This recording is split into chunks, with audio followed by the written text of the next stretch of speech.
ವಚನ ಸತ್ಯ ವಚನ ಭೂಮಿಗೆ ಬಂದ ವಚನ ವಚನ ಸತ್ಯ ವಚನ ಭೂಮಿಗೆ ಬಂದ ವಚನ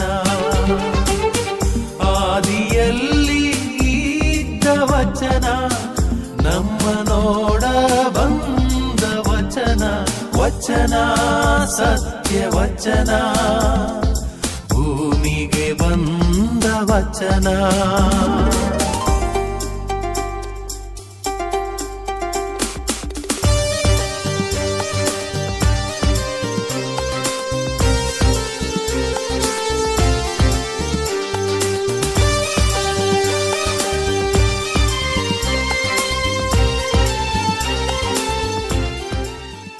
ದೇವರ ವಾಕ್ಯವನ್ನು ಆಲಿಸೋಣ.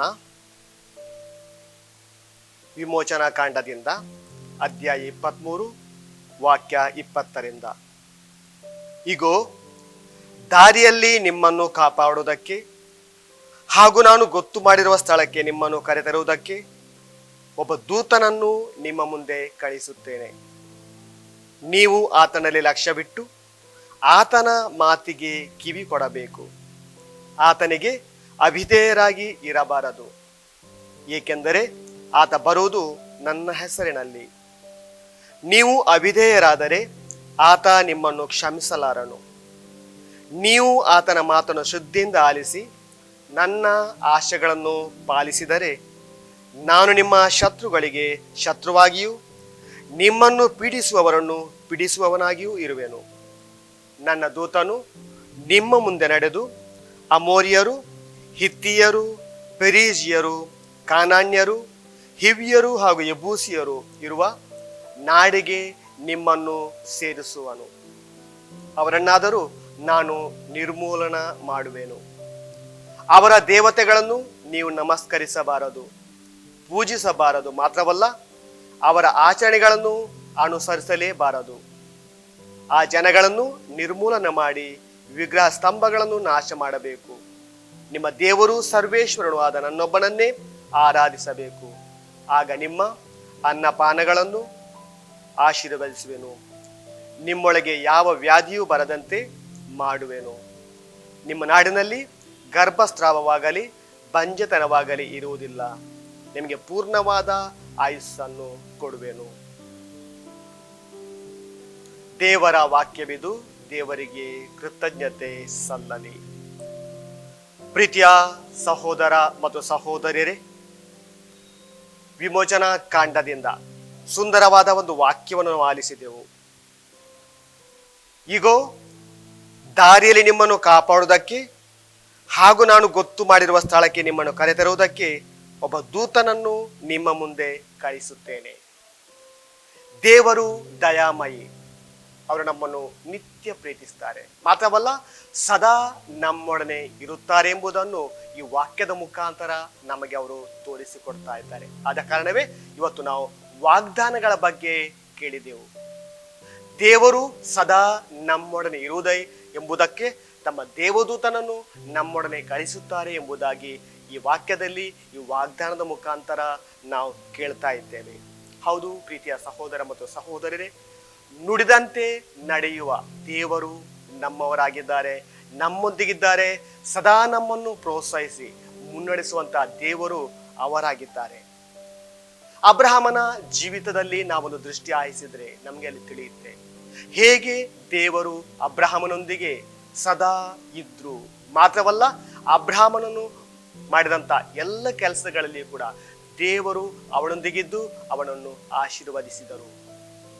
ಆದಿಕಾಂಡ ಅಧ್ಯಾಯ 12ರಲ್ಲಿ ನಾವು ಓದ್ತಾ ಇದ್ದೇವೆ. ದೇವರು ಅಬ್ರಹಾಮನನ್ನು ಒಂದು ಉದ್ದೇಶಕ್ಕಾಗಿ ಕರೆಯುತ್ತಾರೆ. ದೇವರು ಹೇಳ್ತಾರೆ, ನಿನ್ನ ಸಂತತಿಯನ್ನು ನಾನು ಅಭಿವೃದ್ಧಿಪಡಿಸುತ್ತೇನೆ, ನಿನ್ನನ್ನು ನಾನು ಆಶೀರ್ವದಿಸುತ್ತೇನೆ. ಮಾತ್ರವಲ್ಲ, ನಿನ್ನನ್ನು ಒಂದು ಆಶೀರ್ವಾದವನ್ನಾಗಿ ಮಾರ್ಪಡಿಸುತ್ತೇನೆ. ಹೀಗೆ ಹೇಳಿದಂತ ದೇವರು ಸುಮ್ಮನೆ ಕೂತಿಲ್ಲ, ಬದಲಾಗಿ ಸದಾ ನಿತ್ಯವೂ ಅಬ್ರಹಾಮರನ್ನೇ ಇದ್ದರು. ಒಂದು ದೇವದೂತನ ಸಂಗಡ ದೇವದೂತರ ರೂಪದಲ್ಲಿ ಅಬ್ರಹಾಮನೊಂದಿಗಿದ್ದು ಆತನ ಎಲ್ಲ ಕಾರ್ಯ ಚಟುವಟಿಕೆಗಳಲ್ಲಿ ದೇವರು ಆತನನ್ನು ಮುನ್ನಡೆಸುತ್ತಿದ್ದರು. ನೋಡಿ, ಅಬ್ರಹಾಮ ತನ್ನ ತಂದೆಯನ್ನು, ತನ್ನ ಊರನ್ನು ಬಿಟ್ಟು ತನ್ನಲ್ಲಿದ್ದಂಥ ಸ್ವಲ್ಪ ಸಂಪತ್ತನ್ನು ತನ್ನ ತಮ್ಮನ ಮಗನಾದ ಲೋಟನನ್ನು ಹಾಗೂ ತನ್ನ ಹೆಂಡತಿ ಸಾರಾಳನ್ನು ತಕೊಂಡು ಕೆಲವು ಕುರಿಗಳನ್ನು ತಕೊಂಡು ದೇವರು ಹೇಳಿದಂತ ಒಂದು ನಾಡಿಗೆ ಹೋಗ್ತಾನೆ. ಎಲ್ಲಿ ಹೋಗಬೇಕು ಆತನಿಗೆ ಗೊತ್ತಿಲ್ಲ, ಅಲ್ಲಿ ಏನು ಮಾಡಬೇಕು ಅದರ ಬಗ್ಗೆ ಕೂಡ ಏನೂ ಮಾಹಿತಿ ಇಲ್ಲ. ಆದ್ರೂ ಕೂಡ ದೇವರ ಇಚ್ಛೆಯಂತೆ ಆತ ಮುನ್ನಡೆಯುತ್ತಾನೆ. ಯಾಕೆ? ದೇವರು ಕೊಟ್ಟಂತ ವಾಗ್ದಾನ ಅಬ್ರಾಮನ ಬಳಿ ಸದಾ ಇತ್ತು. ಆ ವಾಗ್ದಾನದ ಪ್ರಕಾರ ಆತ ಮುನ್ನಡೆಯುತ್ತಾನೆ. ದಾರಿಯಲ್ಲಿ ಅವನಿಗೆ ಅನೇಕ ಅಡೆತಡೆಗಳು ಬಂತು. ಯಾಕಂದ್ರೆ ಅವ ಹೋದಂತ ಆ ಊರಿಗೆ, ಕಾನಾನ್ ಊರಿಗೆ ಕ್ಷಾಮ ಬರುತ್ತೆ. ಕ್ಷಾಮ ಬಂದಾಗ ಜನರಿಗೆ ಜೀವನ ಮಾಡಲಿಕ್ಕೆ ತುಂಬಾ ಕಷ್ಟ ಆಗುತ್ತೆ. ತುಂಬಾ ವರ್ಷಗಳ ಕಾಲ ಈ ಕ್ಷಾಮ ಇದ್ದು ಊಟಕ್ಕೆ ನೀರಿಗಾಗಿ ತುಂಬಾ ಕಷ್ಟಪಡುವಂತ ಸಂದರ್ಭದಲ್ಲಿ ಅಬ್ರಹಾಮ ಈಜಿಪ್ಟಿನ ಕಡೆಗೆ ಅಥವಾ ಐಗುಪ್ತದ ಕಡೆಗೆ ಹೊರಡ್ತಾನೆ. ಇಲ್ಲಿ ಕೂಡ ದೇವರು ಆತನ ಕೈ ಬಿಡುವುದಿಲ್ಲ. ಈಜಿಪ್ಟ್ ದೇಶಕ್ಕೆ ಹೋಗ್ಬೇಕಾದ್ರೆ ಅಲ್ಲಿ ಕೂಡ ಅವನಿಗೆ ಕೆಲವು ಕಷ್ಟಗಳಿಗೆ ಆತ ಒಳಪಡ್ತಾನೆ. ಆತನ ಹೆಂಡತಿ ಸಾರಾಯಳು ತುಂಬಾ ಸುಂದರಿಯಾದ ಒಂದು ವ್ಯಕ್ತಿ ಅಂತ ಹೇಳಿ ಐಗುಪ್ತದ ಅರಸನ ಅಧಿಕಾರಿಗಳು ಆಕೆಯನ್ನು ಇಷ್ಟಪಡ್ತಾರೆ. ಈ ಸಂದರ್ಭದಲ್ಲಿ ದೇವರು ಅಬ್ರಾಮನನ್ನು ರಕ್ಷಿಸ್ತಾರೆ. ಮಾತ್ರವಲ್ಲ, ಆತನಿಗೆ ಆ ಫರೋಹನಿಗೆ ಆತ ಅರಮನೆಗೆ ಅನೇಕ ಗಂಡಾಂತರಗಳು ಕಷ್ಟಗಳು ಬರುವ ಹಾಗೆ ಮಾಡ್ತಾರೆ. ಅನೇಕ ಗಂಡಾಂತರಗಳಿಂದ ಫರೋಹ ರಾಜನಿಗೆ ಗೊತ್ತಾಗುತ್ತೆ, ಈ ಮನುಷ್ಯ ಸಾಮಾನ್ಯನಲ್ಲ, ಈತನು ಖಂಡಿತವಾಗಿ ದೇವರು ಕಳಿಸಿದಂತ ಒಬ್ಬ ವ್ಯಕ್ತಿಯಾಗಿರಬಹುದು. ಆದ ಕಾರಣ ದೇವರು ಆ ಫರೋಹನಿಗೆ ಮತ್ತು ಆತನ ಅರಮನೆಯಲ್ಲಿದ್ದಂಥ ಎಲ್ಲ ಜನರಿಗೆ, ಪ್ರತ್ಯೇಕವಾಗಿ ಫರೋಹನ ಕುಟುಂಬದ ಎಲ್ಲ ಸದಸ್ಯರಿಗೆ ದೊಡ್ಡ ಗಂಡಾಂತರ ಬರುವ ಹಾಗೆ, ಒಂದು ರೋಗ ಬರುವ ಹಾಗೆ ಮಾಡ್ತಾರೆ. ಈ ಸಂದರ್ಭದಲ್ಲಿ ಐಗುಪ್ತದ ಆ ಅರಸ ಫರೋಹ ಅಬ್ರಾಹ್ಮಣನ ಮಹತ್ವದ ಬಗ್ಗೆ ತಿಳಿಯುತ್ತಾನೆ. ಮಾತ್ರವಲ್ಲ, ಅಬ್ರಾಹ್ಮಣನ ಮತ್ತು ಸಾರಾಳನ್ನು ಬೇಕಾದಷ್ಟು ಸಂಪತ್ತನ್ನು ಕೊಟ್ಟು ಅವರನ್ನು ತನ್ನ ಊರಿಗೆ ಕಳಿಸ್ತಾನೆ, ಅಥವಾ ಅಲ್ಲಿರ್ಲಿಕ್ಕೆ ಆತ ಬೇಕಾದಂತ ಎಲ್ಲ ಏರ್ಪಾಡನ್ನು ಮಾಡ್ತಾನೆ. ಯಾಕಂದ್ರೆ ದೇವರು ತಾನು ಕೊಟ್ಟಂತ ವಾಗ್ದಾನವನ್ನು ಎಂದಿಗೂ ಕೂಡ ಮರೆಯೋಲ್ಲ. ಈ ವಾಗ್ದಾನದ ಪ್ರಕಾರ ಅಬ್ರಹಾಮ ಮುನ್ನಡೆಯುತ್ತಾನೆ, ದೇವರ ಇಚ್ಛೆ ಪ್ರಕಾರ ಆತ ನಡೆಯುತ್ತಾನೆ. ಮಾತ್ರವಲ್ಲ, ಪ್ರೀತಿಯ ಸಹೋದರ ಮತ್ತು ಸಹೋದರರೇ, ಅಬ್ರಹಾಮನ ಜನರೊಂದಿಗೆ, ಕೆಲಸದಾಳುಗಳೊಂದಿಗೆ ಮತ್ತು ಲೋಟನ ಕೆಲಸದಾಳುಗಳಿಗೆ ಜಗಳ ಏರ್ಪಡುತ್ತೆ. ಯಾಕಂದ್ರೆ ಅಬ್ರಾಹ್ಮನಿಗೆ ಕೂಡ ತುಂಬಾ ಕುರಿಗಳಿದ್ದವು, ದನಗಳಿದ್ದವು, ಒಂಟೆಗಳಿದ್ದವು. ಲೋಟನಿಗೆ ಕೂಡ ಅನೇಕ ಕುರಿ ಮಂದೆಗಳಿದ್ದವು, ದನಗಳು, ಒಂಟೆಗಳೆಲ್ಲ ಇದ್ದವು. ಹೀಗೆ ಇಬ್ಬರ ಒಂಟೆಗಳು, ದನ, ಕುರಿಗಳು ಅಂತ ಹೇಳಿದಾಗ ಆ ಇಬ್ಬರ ಜನರ ಕೂಡ ಕೆಲಸದಾಳುಗಳಿಗೆ ಜಗಳವಾಗುತ್ತೆ ಅಲ್ಲಿ. ಈ ಸಂದರ್ಭದಲ್ಲಿ ಕೂಡ ಅಬ್ರಹಾಮ ಜಗಳ ಮಾಡ್ಲಿಕ್ಕೆ ಇಚ್ಛಿಸುವುದಿಲ್ಲ. ಯಾಕಂದ್ರೆ ದೇವರು ಅವನೊಡನೆ ಇದ್ರು, ದೇವದೂತನು ಅವನೊಂದಿಗೆ ಇದ್ರು. ಆದ ಕಾರಣ ಅಬ್ರಹಾಮ ಲೋಟನನ್ನು ಪ್ರೀತಿಯಿಂದ ಕರೆದು ಹೇಳ್ತಾನೆ, ನೋಡು, ನಾವೀಗ ನೋಡುವಂತ ನಾಡು ಇದು ನಮ್ದೇ. ನಿನಗೆ ಯಾವ ಜಾಗ ಬೇಕು ಆ ಜಾಗವನ್ನು ನೀನು ತೆಗೆದುಕೋ. ನೀನು ಎಡಕ್ಕೆ ಹೋದ್ರೆ ನಾನು ಬಲಕ್ಕೆ ಹೋಗ್ತೇನೆ, ನೀನು ಬಲಕ್ಕೆ ಹೋದ್ರೆ ನಾನು ಎಡಗಡೆಗೆ ಹೋಗ್ತೇನೆ. ಯಾಕಂದ್ರೆ ದೇವರು ಈ ಭೂಮಿಯನ್ನು, ಈ ಸಂಪತ್ತನ್ನು ನಮಗೆ ದಯಪಾಲಿಸ್ತಾರೆ. ಆದ ಕಾರಣ ನಿನಗೆ ಯಾವುದು ಬೇಕು ಅದನ್ನು ಆರಿಸಿಕೋ. ಈ ಸಂದರ್ಭದಲ್ಲಿ ಪ್ರೀತಿಯ ಸಹೋದರ ಮತ್ತು ಸಹೋದರಿಯನ್ನು ನೋಡ್ತಾ ಇದ್ದೇವೆ. ಲೋಟನು ಫಲವತ್ತಾದ ಭೂಮಿಯನ್ನು, ಜೋರ್ದಾನ್ ನದಿಯ ತೀರದ ಭೂಮಿಯನ್ನು ಆರಿಸ್ತಾನೆ. ಯಾಕಂದ್ರೆ ಅಲ್ಲಿ ಹುಲ್ಲುಗಾವಲಿತ್ತು, ನೀರಿತ್ತು, ಚೆನ್ನಾಗಿತ್ತು. ಆದ್ರೆ ಇನ್ನೊಂದು ಕಡೆ ಬರಡಾದ ಭೂಮಿ, ಎಡಕಡೆಯಲ್ಲಿ ಬರಡಾದ ಭೂಮಿ ಇತ್ತು. ಲೋಟ ಫಲವತ್ತಾದ ಭೂಮಿಯನ್ನು ಆರಿಸ್ತಾನೆ, ಅಬ್ರಾಹ್ಮನಿಗೆ ಬರಡಾದ ಭೂಮಿಯನ್ನು ಕೊಡ್ತಾನೆ. ಆದ್ರೂ ಇಲ್ಲಿ ನಮಗೆ ಒಂದು ವಿಷಯ ತಿಳಿಯುತ್ತೆ, ಅಬ್ರಾಹ್ಮನು ಆ ಬರಡಾದ ಭೂಮಿಯಲ್ಲಿ ವಾಸಿಸಿದ್ರು ಕೂಡ ದೇವರು ಅವನೊಂದಿಗೆ ಇದ್ದ ಕಾರಣ, ದೇವದೂತನು ಅಬ್ರಾಹ್ಮನೊಂದಿಗೆ ಇದ್ದ ಕಾರಣ ಆ ಭೂಮಿಯನ್ನು, ಆ ಬರಡು ಭೂಮಿಯನ್ನು ಫಲವತ್ತಾದ ಭೂಮಿಯನ್ನಾಗಿ ದೇವರು ಮಾರ್ಪಡಿಸ್ತಾರೆ. ಯಾಕಂದ್ರೆ ದೇವರು ನಮ್ಮೊಡನೆ ಇದ್ದಾಗ ಯಾವುದೇ ಕಷ್ಟಕ್ಕೆ ನಾವು ಅಂಜಬೇಕಾಗಿಲ್ಲ. ಹಾಗೇನೆ ಮುಂದೆ ಅಬ್ರಾಹ್ಮನ ಜೀವಿತದಲ್ಲಿ ನೋಡ್ತಾ ಇದ್ದೇವೆ. ದೇವರು ಹೇಳಿದಂತೆ, ನಿನ್ನ ಸಂತತಿಯನ್ನು ನಾನು ದೊಡ್ಡ ಜನಾಂಗವನ್ನಾಗಿ ಮಾರ್ಪಡಿಸ್ತೇನೆ, ಆಕಾಶದಲ್ಲಿರುವಂತಹ ನಕ್ಷತ್ರದ ಹಾಗೆ ನಿನ್ನ ಸಂತತಿಯನ್ನು ಬೆಳೆಸ್ತೇನೆ, ಸಮುದ್ರ ತೀರದಲ್ಲಿರುವಂತಹ ಮರಳಿನ ಹಾಗೆ ನಿನ್ನ ಸಂತತಿಯನ್ನು ಬೆಳೆಸ್ತೇನೆ ಎಂಬುದಾಗಿ ಹೇಳಿದಂತ ದೇವರು ತಾನು ಕೊಟ್ಟಂತ ವಾಗ್ದಾನವನ್ನು ಮರೆಯಲ್ಲ. ಅಬ್ರಾಹ್ಮನ ಮುಪ್ಪಿನಲ್ಲಾದರೂ ಆತನಿಗೆ ಒಬ್ಬ ಮಗ ಹುಡ್ತಾನೆ, ಇಸಾಕ ಹುಡ್ತಾನೆ. ಮುಂದೆ ಇಸಾಕನನ್ನು ಬಲಿ ಕೊಡುವಂತ ಸಂದರ್ಭ ಬಂದಾಗ ಕೂಡ ದೇವರೇ ಆತನನ್ನು ಮುನ್ನಡೆಸ್ತಾರೆ. ಯಾರಾದ್ರಿಗೆ ನಮಗೆ ಎಲ್ಲ ಸ್ವಲ್ಪ ಬೇಜಾರಾಗಿರ್ಬೋದು. ಯಾಕಂದ್ರೆ ಒಬ್ಬನೇ ಮಗನನ್ನು, ಅದು ಕೂಡ ಮುಪ್ಪಿನ ಪ್ರಾಯದಲ್ಲಿ ಹುಟ್ಟಿದಂತ ಮಗುವನ್ನು ಹೇಗೆ ನಾವು ಕೊಡುವಂಥದ್ದು, ಹೇಗೆ ನಾವು ಬಲಿ ಅರ್ಪಣೆ ಮಾಡಬಹುದು ಎಂಬುದಾಗಿ ಒಂದು ಯೋಚನೆ ಇದ್ದಿರ್ಬೋದು, ಅಬ್ರಾಹ್ಮನಲ್ಲಿ ಕೂಡ ಇದ್ದಿರ್ಬೋದು. ಆದ್ರೂ ದೇವರಲ್ಲಿ ವಿಶ್ವಾಸ ಇಟ್ಟಂತ ಅಬ್ರಾಹ್ಮ, ದೇವರು ಸದಾ ನನ್ನ ಸಂಗಡ ಇರುತ್ತೇನೆಂಬುದಂತೆ ವಿಶ್ವಾಸ ಕೊಟ್ಟಂತ, ವಾಗ್ದಾನ ಮಾಡಿದಂತ ಅಬ್ರಾಹ್ಮ ಯಾವುದಕ್ಕೆ ಕೂಡ ಅಂಜೋಲ. ಬದಲಾಗಿ ದೇವರು ಹೇಳಿದಂತೆ ಆ ಇಸಾಕನನ್ನು ಕರ್ಕೊಂಡು ಬೆಟ್ಟಕ್ಕೆ ಹೋಗ್ತಾರೆ, ಮುರಿಯ ಬೆಟ್ಟಕ್ಕೆ ಹೋಗ್ತಾರೆ. ಅಲ್ಲಿ ಆತನನ್ನು ತ್ಯಾಗ ಮಾಡಲಿಕ್ಕೆ, ದಹನ ಬಲಿಯನ್ನಾಗಿ ಅರ್ಪಿಸಲಿಕ್ಕೆ ಬಲಿಪೀಠ ಏರ್ಪಡಿಸಿ ಅಲ್ಲಿ ಆತನಿಗೆ ಎಲ್ಲ ವ್ಯವಸ್ಥೆಯನ್ನು ಮಾಡ್ತಾರೆ. ಆತನನ್ನು ತ್ಯಾಗ ಮಾಡಲಿಕ್ಕೆ, ಆತನಿಗೆ ಬಲಿದಾನ ಮಾಡಲಿಕ್ಕೆ ಎಲ್ಲ ವ್ಯವಸ್ಥೆಯನ್ನು ಮಾಡ್ತಾರೆ. ಈ ಸಂದರ್ಭದಲ್ಲಿ ಕೂಡ ಪ್ರೀತಿಯ ಸಹೋದರ ಮತ್ತು ಸಹೋದರಿ ನಮಗೆ ತಿಳಿಯುತ್ತೆ, ದೇವರು ಅಬ್ರಾಹ್ಮನಿಗೆ ಹೇಳ್ತಾರೆ, ತಡೀತಾರೆ, ಅಬ್ರಾಹ್ಮನೇ ಹಾಗೆ ಮಾಡಬೇಡ, ನಿನ್ನ ಒಬ್ಬನೇ ಮಗನನ್ನು ಕೂಡ ನೀನು ತ್ಯಾಗ ಮಾಡಲಿಕ್ಕೆ ಹಿಂಜರಿಲಿಲ್ಲ, ಆದ ಕಾರಣ ನಿನ್ನನ್ನು ನಾನು ಮೆಚ್ಚಿದ್ದೇನೆ. ಆದ ಕಾರಣ ಅಲ್ಲಿ ಒಂದು ಕುರಿಮರಿ ಇದೆ, ಆ ಕುರಿಮರಿಯನ್ನೇ ನನಗೆ ಬಲಿದಾನವನ್ನಾಗಿ ಅರ್ಪಿಸಿ ಎಂಬುದಾಗಿ ದೇವರು ಆತನಿಗೆ ಅಲ್ಲಿ ಒದಗಿಸಿಕೊಡ್ತಾರೆ. ಯಾಕಂದ್ರೆ ವಾಗ್ದಾನ ಮಾಡಿದಂಥ ದೇವರು ಖಂಡಿತವಾಗಿ ನಮ್ಮ ಕೈ ಬಿಡುವುದಿಲ್ಲ ಎಂಬುದಾಗಿ ಈ ಒಂದು ವಿಷಯದಿಂದ ನಮಗೆ ತಿಳಿಯುತ್ತೆ. ಮುಂದೆ ನಾವು ಅಬ್ರಾಹ್ಮನ ಜೀವನದಲ್ಲಿ ನೋಡಬೇಕಾದ್ರೆ, ಅಬ್ರಾಹ್ಮ ತನ್ನ ಸೇವಕರಲ್ಲಿ ಹಿರಿಯನಾದ ಸೇವಕನಿಗೆ ಮುಂದೆ ಕರೆದು ಹೇಳ್ತಾರೆ, ನೋಡು, ನನ್ನ ಇಸಾಕನಿಗೆ ಒಂದು ಮದುವೆ ಮಾಡ್ಬೇಕಂತ ನಾನು ಬಯಸ್ತಾ ಇದ್ದೇನೆ. ಇಸಾಕನಿಗೆ ಒಂದು ಹೆಣ್ಣನ್ನು ಹುಡುಕ್ಬೇಕು, ಆದ ಕಾರಣ ನೀನು ಈ ಊರಿನ ಹೆಣ್ಣನ್ನು ಹುಡುಕಿದ್ರೆ ಆಗ್ಲಿಕ್ಕಿಲ್ಲ. ಯಾಕಂದ್ರೆ ಅವರು ಸಂಬಂಧ, ಅವರ ಧರ್ಮ ಬೇರೆ, ಅವರ ವಿಷಯದಲ್ಲಿ ನಮಗೆ ಹೆಚ್ಚಾಗಿ ಏನು ಮಾಹಿತಿ ಇಲ್ಲ. ಆದ ಕಾರಣ ನೀನು ನನ್ನ ಊರಿನ, ಈ ಊರಿನ ಹೆಣ್ಮಗಳು ಹುಡುಕ್ಬೇಡ, ಬದಲಾಗಿ ನಾನು ಬಂದಂತ ಊರಿಗೆ ಹೋಗ್ಬೇಕು, ಅಲ್ಲಿದ್ದಂತ ಒಬ್ಬ ಒಳ್ಳೆಯ ಹೆಣ್ಮಗಳನ್ನು ಆರಿಸಿಕೊಂಡು ಇಸಾಕನಿಗೆ ಮದುವೆ ಮಾಡಿಕೊಡ್ಬೇಕು ಎಂಬುದಾಗಿ ಅಬ್ರಹಾಮ ತನ್ನ ಸೇವಕನಿಗೆ ಹೇಳಿದಾಗ ಆ ಸೇವಕ ಕೂಡ ತಾನು ಹೇಳಿದಂತೆ ಮುಂದೆ ಹೋಗ್ತಾನೆ. ಪ್ರೀತಿಯ ಸಹೋದರ ಮತ್ತು ಸಹೋದರರು, ಇಲ್ಲಿ ಕೂಡ ಒಂದು ವಿಶೇಷವಾದ ಘಟನೆ ನಡೆಯುತ್ತೆ. ಹೇಗೆ ದೇವರ ಅಬ್ರಹಾಮನೊಂದಿಗಿದ್ರು, ಹೇಗೆ ಆ ದೇವದೂತ ಅಬ್ರಹಾಮನೊಂದಿಗಿದ್ದೋ, ಹಾಗೆಯೇ ಆ ಸೇವಕನೊಂದಿಗೆ ಕೂಡ ದೇವದೂತ ಹೋಗ್ತಾನೆ. ಯಾಕಂದ್ರೆ ಅಬ್ರಹಾಮ ಹೇಳ್ತಾನೆ, ನೀನು ಯಾವುದಕ್ಕೂ ಕೂಡ ಅಂಜಬೇಕಾಗಿಲ್ಲ, ದೇವದೂತನೇ ನಿನಗಿಂತ ಮುಂಚೆ ಹೋಗಿ ನೀನು ಹುಡುಗುವಂತ ಹುಡುಗಿ ನಿನಗೆ ಸಿಗುವ ಹಾಗೆ ಮಾಡುತ್ತಾನೆ ಎಂಬುದಾಗಿ ಅಬ್ರಹಾಮ ಆ ಸೇವಕನಿಗೆ ಭರವಸೆ ಕೊಡ್ತಾನೆ, ವಾಗ್ದಾನ ಕೊಡ್ತಾನೆ. ಮತ್ತೆ ದೇವರಾಗೆ ಅಬ್ರಹಾಮ ಅಂದಾಗೇನೆ ಆ ಸೇವಕ ಆ ಊರಿಗೆ ಹೋದಾಗ ಆ ಹುಡುಗಿ ರೆಬೆಕ್ಕ ಆತನಿಗೆ ಎದುರಾಗ್ತಾಳೆ. ಆಕೆ ತನ್ನ ನೀರು ತರಲಿಕ್ಕೆ ಅಂತ ಬಾವಿಗೆ ಬಳಿ ಬಂದಾಗ ಅಲ್ಲಿಯೇ ಆ ಸೇವಕನಿಗೆ ಭೇಟಿ ಆಗ್ತಾಳೆ. ನೋಡಿ, ಇದೊಂದು ನಿಜವಾಗಿ ದೇವರು ಕೊಟ್ಟಂತ ವಾಗ್ದಾನವನ್ನು ಹೇಗೆ ನೆರವೇರುತ್ತೆ ಎಂಬುದಾಗಿ ನಮಗೆ ಇಲ್ಲಿ ತಿಳಿಯುತ್ತೆ. ಆ ಊರಿಗೆ ಹೊಸಬ ಸೇವಕ, ಅವನಿಗೆ ಆ ಊರಿನ ಬಗ್ಗೆ ಯಾವುದು ಕೂಡ ಮಾಹಿತಿ ಇದ್ದಿಲ್ಲ, ಆ ಊರಿನ ಜನರ ಬಗ್ಗೆ ಕೂಡ ಏನು ತಿಳಿದಿದ್ದಿಲ್ಲ. ಆದ್ರೂ ಕೂಡ ಹೇಗೆ ಇಸಾಕನಿಗೆ ಹುಡುಗಿ ಆತನ ಮುಂದೆನೆ ಬಂದು ನೀರಿಗಾಗಿ ಬಂದಾಗ, ಬಾವಿಯ ಬಳಿ ಬಂದಾಗ ಆ ಹುಡುಗಿಯನ್ನು ಭೇಟಿ ಮಾಡ್ತಾನೆ. ಅವಳೇ ಇಸಾಕನ ಮುಂದೆ ಆಗುವಂತ ಪತ್ನಿ ಎಂಬುದಾಗಿ ಯೋಚಿಸಿ ಅವಳ ಸಂಗಡ ಅವಳ ಮನೆಗೆ ಹೋಗ್ತಾನೆ.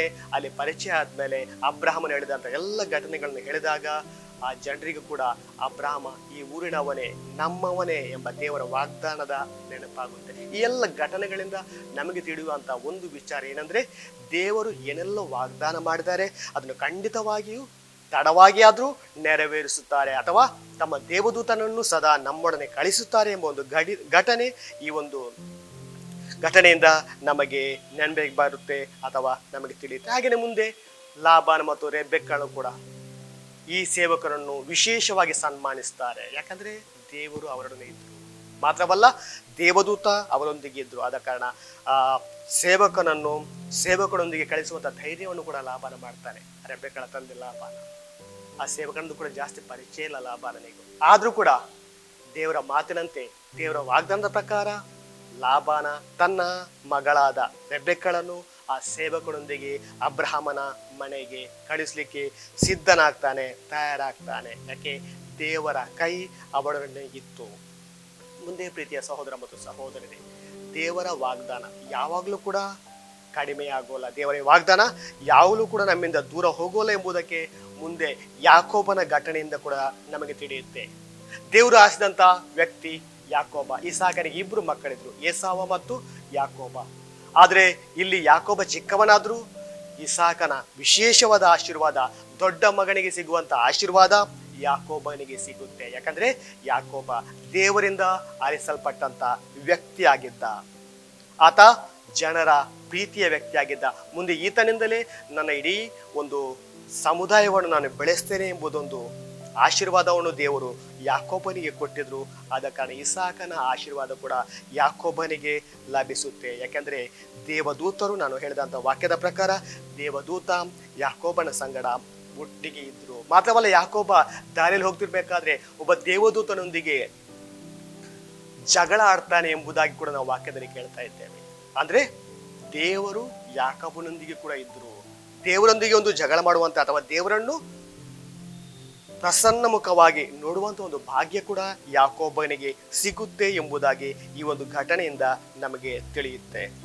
ಹೀಗೆ ಮುಂದೆ ಯಾಕೋಬ ಆಗಿರ್ಬೋದು, ಇಸಾಕ್ ಆಗಿರ್ಬೋದು ಅಭಿವೃದ್ಧಿ ಹೊಂದಿದಂತ ಜನರಾಗ್ತಾರೆ. ಯಾಕಂದ್ರೆ ಅಬ್ರಾಹ್ಮನಿಗೆ ಕೊಟ್ಟಂತ ಆಶೀರ್ವಾದ ಅವರಲ್ಲಿತ್ತು, ಅಬ್ರಾಹ್ಮನಿಗೆ ಕೊಟ್ಟಂತ ವಾಗ್ದಾನ ಇವರೊಂದಿಗೂ ಕೂಡ ಮುನ್ನಡೆಯುತ್ತಿತ್ತು. ಆದ ಕಾರಣ ಎಲ್ಲ ವಾಗ್ದಾನಗಳಿಂದ ಯಾಕೋಬ ಮತ್ತು ಇಸಾಕರು ಶ್ರೇಷ್ಠ ವ್ಯಕ್ತಿಗಳಾಗಿ ಅಭಿವೃದ್ಧಿ ಹೊಂದಿದಂತ ವ್ಯಕ್ತಿಗಳಾಗಿ ಬಾಳ್ತಾರೆ. ಮುಂದೆ ಯಾಕೋಬನ ಮದುವೆ ರಾಖೇಲನೊಂದಿಗೆ ನಡೆಯುವಾಗ ಕೂಡ ಒಂದು ವಿಶೇಷ ಘಟನೆ ನಡೆಯುತ್ತೆ. ಯಾಕಂದ್ರೆ ಯಾಕೋಬ ಆ ಊರಿಗೆ ತನ್ನ ತಾಯಿಯ ರೆಬೆಕ್ಕಳ ಆಜ್ಞೆ ಪ್ರಕಾರ ಆ ಊರಿಗೆ ಓಡಿ ಹೋಗ್ತಾನೆ. ಆತನಿಗೆ ಕೂಡ ಮನೆಯಲ್ಲಿ ರಾಖೇಲ್ ಅಂದ್ರೆ ಯಾರು ಅಥವಾ ಅವಳ ಅಣ್ಣನಾದ ತಂದೆಯಾದ ಲಾಬಾನ್ ಅಂದ್ರೆ ಯಾರು ಅಂತ ಕೂಡ ಗೊತ್ತಿದ್ದಿಲ್ಲ.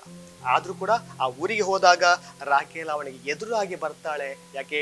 ದೇವರು ಅಬ್ರಾಹ್ಮನಿಗೆ ಕೊಟ್ಟಂತ ವಾಗ್ದಾನ ಎಲ್ಲವೂ ಕೂಡ ಇಲ್ಲಿ ನೆರವೇರುತ್ತೆ. ಪರಿಚಯ ಇಲ್ಲದಂತ ಊರಿಗೆ ಯಾಕೋಬ ಹೋದಾಗ ಆತನಿಗೆ ಬೇಕಾದ ಮನೆಯೇ ಮೊದಲು ಸಿಗುತ್ತೆ, ಅಥವಾ ರಾಖೇಲಳೆ ಆತನಿಗೆ ಮೊದಲ ಭೇಟಿಯಾದ ವ್ಯಕ್ತಿಯಾಗುತ್ತಾಳೆ. ಹೀಗೆ ದೇವರ ವಾಗ್ದಾನ ಯಾಕೋಬನ ಜೀವನದಲ್ಲಿ ಕೂಡ ನೆರವೇರುತ್ತೆ, ಆತನ ಸಂತತಿ ಬೆಳೆಯುತ್ತೆ ಎಂಬುದು ಈ ವಾಕ್ಯದ ಮುಖಾಂತರ ನಮಗೆ ತಿಳಿಯುತ್ತೆ.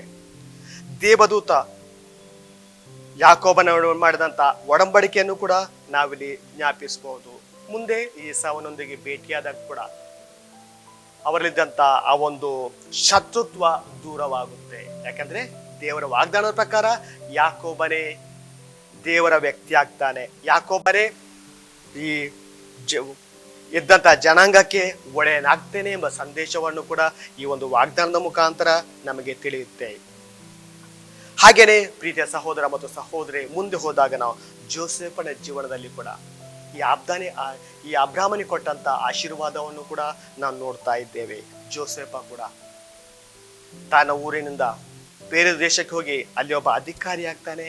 ದೇವರ ಆಶೀರ್ವಾದ ಸದಾ ಅವನೊಂದಿಗೆ ಇತ್ತು.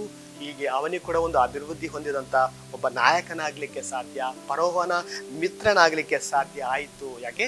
ದೇವರು ಅಬ್ರಾಹ್ಮನಿಗೆ ಆಶೀರ್ವಾದ ಕೊಟ್ಟಿದ್ರು, ನಿನ್ನ ಜನಾಂಗವನ್ನು ನಾನು ಒಬ್ಬ ಶ್ರೇಷ್ಠ ಜನಾಂಗವನ್ನಾಗಿ ಬೆಳೆಸ್ತೇನೆ, ಆಕಾಶದ ನಕ್ಷತ್ರಗಳಂತೆ ನಾನು ಅದನ್ನು ಬೆಳೆಸ್ತೇನೆ ಎಂಬುದಾಗಿ ವಾಗ್ದಾನ ಮಾಡಿದಂಥ ದೇವರು ಈ ಮಾತನ್ನು ಇಲ್ಲಿ ಮರೆಯಲ್ಲ, ಬದಲಾಗಿ ಸದಾ ಅವರನ್ನು ಇದ್ದು ಅವರನ್ನು ಮುನ್ನಡೆಸುತ್ತಾರೆ. ಹಾಗೆಯೇ ಇವತ್ತಿನ ವಾಕ್ಯದಲ್ಲಿ ನಾನು ಹೇಳಿದೆ, ಪ್ರತಿಯೊಬ್ಬ ವ್ಯಕ್ತಿಯ ಪಕ್ಕ ಒಬ್ಬ ದೇವದೂತ ಇದ್ದಾರೆ. ಆದ ಕಾರಣ ನಾವು ಯಾರು ಕೂಡ ಅಂಜಬೇಕಾಗಿಲ್ಲ, ಹೆದರಬೇಕಾಗಿಲ್ಲ. ನಮ್ಮ ಪ್ರತಿಯೊಬ್ಬರನ್ನು ನಡೆಸುವಂತ ದೇವದೂತರು ನಮ್ಮೊಡನೆ ಇದ್ದಾರೆ. ನನಗೆ ಕೂಡ ಅನೇಕ ಬಾರಿ ಇದು ಅನುಭವ ಆಗಿದೆ. ನಾನು ಅನೇಕ ವರ್ಷ ಬೀದರ್ ಮಿಷನ್ ಅಲ್ಲಿ ಕೆಲಸ ಮಾಡ್ತಿರ್ಬೇಕಾದ್ರೆ ಅನೇಕ ಸಲ ಪ್ರಯಾಣ ಮಾಡುವಾಗ ನಾನು ಬೈಕಿಂದ ಬಿದ್ದದ್ದು ಎಷ್ಟೋ ಸಲ ಬಿದ್ದಿರ್ಬೋದು. ಅದು ಒಂದು ಸಲ ಕೂಡ ನನಗೆ ಯಾವುದೇ ರೀತಿ ಹಾನಿ ಆಗದಾಗೆ ದೇವದೂತರು ನನ್ನನ್ನು ಕಾಪಾಡಿದ್ದಾರೆ. ಯಾಕಂದ್ರೆ ನಾನು ದೇವರ ಮನುಷ್ಯ, ನಾನು ಶುಭವಾರ್ತೆ ಸಾರಲಿಕ್ಕೆ ಆ ಊರಿಗೆ ಹೋಗಿದ್ದೆ. ಆದ ಕಾರಣ ಅವರು ಸದಾ ಅವರ ದೂತನನ್ನು ನನ್ನೊಂದಿಗೆ ಕಳಿಸಿ ನನ್ನನ್ನು ರಕ್ಷಿಸಿದ್ದಾರೆ. ನನಗೆ ಬೇಕಾದ ಅನುಗ್ರಹವನ್ನು ಅವರು ದಯಪಾಲಿಸಿದ್ದಾರೆ. ನನ್ನಿಂದ ಅನೇಕ ಜನರಿಗೆ ಶುಭವಾರ್ತೆ ಸಿಗುವಂತ ಒಂದು ಅವಕಾಶ ಲಭಿಸಿದೆ ಅಂತ ಹೇಳಲಿಕ್ಕೆ ಕೂಡ ನಾನಿಲ್ಲಿ ಸಂತೋಷ ಪಡ್ತೇನೆ. ಯಾಕಂದ್ರೆ ಅವರನ್ನು ವಿಶ್ವಾಸಿಸಿದಾಗ, ದೇವರಲ್ಲಿ ವಿಶ್ವಾಸ ಇಟ್ಟಾಗ ಅವರು ಖಂಡಿತವಾಗಿ ನಮ್ಮನ್ನು ದೂರ ಮಾಡೋಲ್ಲ, ಬದಲಾಗಿ ತಮ್ಮ ದೂತನನ್ನು ನಮ್ಮೊಡನೆ ಸದಾ ಕಳಿಸ್ತಾರೆ ಎಂಬುದು ನಮಗೆ ಈ ಘಟನೆಯಿಂದ ನಮಗೆ ತಿಳಿಯುತ್ತೆ. ಆದ ಕಾರಣವೇ ಇವತ್ತು ನಾನು ಓದಿದಂಥ ವಾಕ್ಯದಲ್ಲಿ, ವಿಮೋಚನಾ ಕಾಂಡದಿಂದ ನಾನು ಓದಿದೆ, ಆ ವಾಕ್ಯದಲ್ಲಿ ಕೂಡ ನಾವು ಇದನ್ನು ಕೇಳ್ತಾ ಇದ್ದೇವೆ. ದೇವರು ಸದಾ ನಮ್ಮೊಡನೆ ಇದ್ದಾರೆ, ಮಾತ್ರವಲ್ಲ ಅವರು ವಾಗ್ದಾನ ಮಾಡಿದ್ದನ್ನು ನೆರವೇರಿಸ್ತಾರೆ ಎಂಬುದು ನಮಗೆ ತಿಳಿಯುತ್ತೆ. ಪ್ರತ್ಯೇಕವಾಗಿ ನಾನು ಹೇಳಿದೆ, ನೀವೊಬ್ಬ ದೂತನನ್ನು ನಿಮ್ಮ ಮುಂದೆ ಕಳಿಸುತ್ತೇನೆ, ಆತನ ಮಾತಿಗೆ ಲಕ್ಷ್ಯವಿಟ್ಟು ಕೇಳಬೇಕು. ಆದ ಕಾರಣ ದೂತ ಸದಾ ನಮ್ಮೊಡನೆ ಇರ್ತಾನೆ, ಆದರೆ ನಾವು ಆತನಿಗೆ ಲಕ್ಷ್ಯ ಕೊಟ್ಟು ಕೇಳಬೇಕು. ಆಗ ಖಂಡಿತವಾಗಿ ದೇವರು ನಮ್ಮೊಡನೆ ಇರ್ತಾರೆ, ನಮ್ಮೆಲ್ಲ ಅಗತ್ಯಗಳನ್ನು ಪೂರೈಸ್ತಾ ಇದ್ದಾರೆ.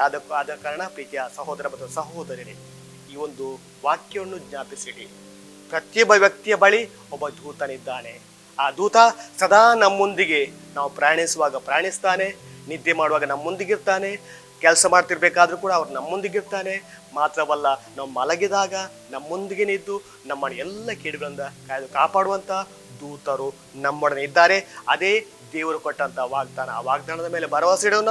ಆ ವಾಕ್ಯದ ಪ್ರಕಾರ ಜೀವಿಸಲು ಪ್ರಭು ದೇವರು ನಮ್ಮನ್ನು ಹರಸಲಿ, ಆಶೀರ್ವದಿಸಲಿ ಎಂಬುದಾಗಿ ನಾವು ಪ್ರಾರ್ಥಿಸೋಣ. ನಮ್ಮ ಕಣ್ಣುಗಳನ್ನು ಮುಚ್ಚಿ ಜಪ ಮಾಡೋಣ. ತಂದೆಯಾದ ದೇವರೇ,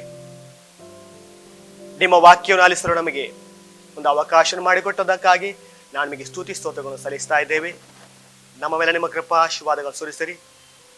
ಆ ಪಾಲಿಸಿದಂತಹ ವಾಕ್ಯವನ್ನು ಜೀವಿಸಲು, ಆ ವಾಕ್ಯದಲ್ಲಿದ್ದಂತಹ ವಾಗ್ದಾನಗಳನ್ನು ನಮ್ಮ ಜೀವನದಲ್ಲಿ ಪಾಲಿಸಲು ಬೇಕಾದಂತಹ ಶಕ್ತಿಯನ್ನು, ಧೈರ್ಯವನ್ನು ದಯಪಾಲಿಸಿರಿ.